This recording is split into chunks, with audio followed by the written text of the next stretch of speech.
We've seen the news coverage. Police seize 9 pounds of fentanyl. Major fentanyl bust by area police. 2 people are in jail. Alleged dealers arrested and charged. The filing accuses Willis and Carson. Their actions tied to deaths. Hunter's death was a drug deal turned deadly. Some even convicted. Torin Bauman changed his plea to guilty. But for some Metro families, justice never comes. It says, "I'm so excited, getting more and more nervous. They kick so much." That's one of the last text messages Crystal Bethune's daughter sent before her sudden death in January. None of it makes sense to me. Her daughter, 21-year-old Jalen Punchin, was 26 weeks pregnant with twins. She was expecting a boy and girl. She was excited about becoming a mother? Oh, absolutely. Yeah, she was. In the early hours of January 10th, 2025, Jalen's boyfriend found her unresponsive in their Independence home.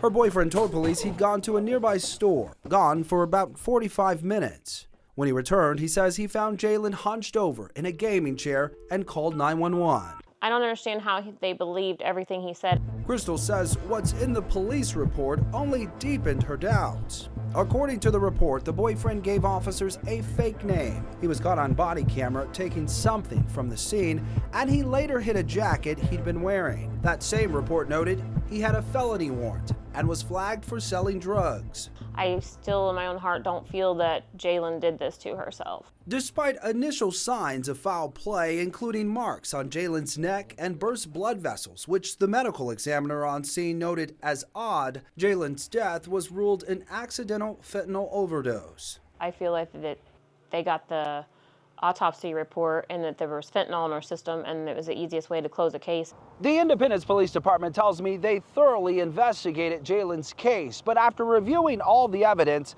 detectives determined there was not enough probable cause to submit the case for potential charges. Jalen's case isn't unique. I filed public records requests in the Metro's 2 largest counties, Jackson County, Missouri, and Johnson County, Kansas, to see how many fentanyl-related deaths actually make it to prosecutors. In Jackson County, at least 628 people have died since 2022. Police sent just 17 cases to prosecutors. Charges were filed in 9. That means less than 1.5% of fentanyl deaths ever reached a courtroom. Across the state line in Johnson County, there were 144 deaths. Only 14 cases were sent to prosecutors, with charges filed in 11. Hundreds of lives lost, but no justice. Is that a problem? Is that alarming?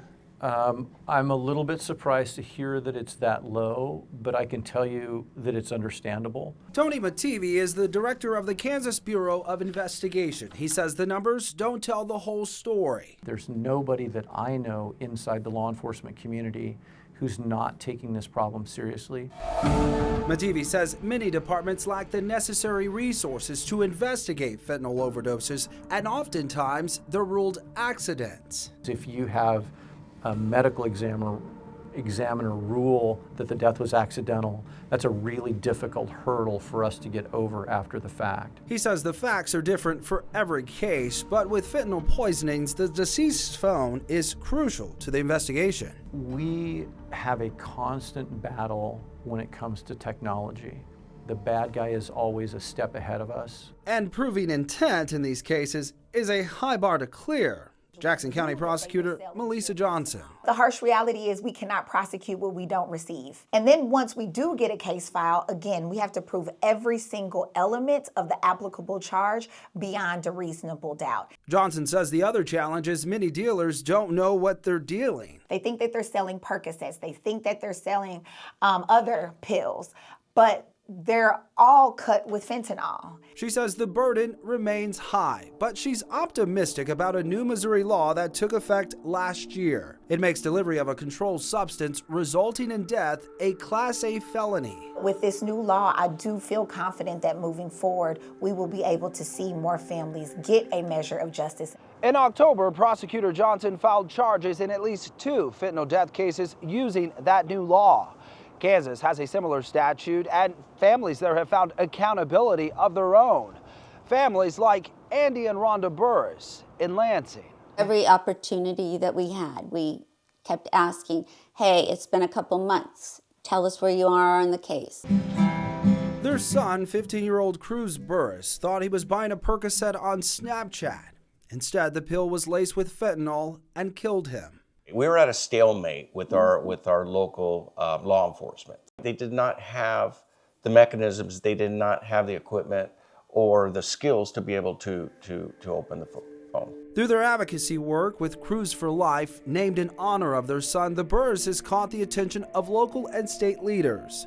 The Secret Service ultimately cracked Cruz's phone, leading investigators to Torrin Ballman. We were lucky in the fact that we also had so much evidence. Ballman was convicted and in January was sentenced to nearly 13 years in prison. Be persistent, to talk to your community leaders, to other politicians, reach out to your senator, reach out to anyone who could help move the ball forward.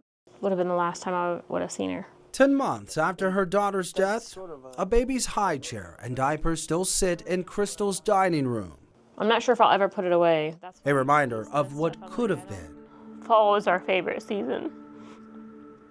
And she should be here with us and her children, my grandchildren. As time passes, the seasons change. Crystal watches news stories of other families who got justice, hoping one day her daughter will too.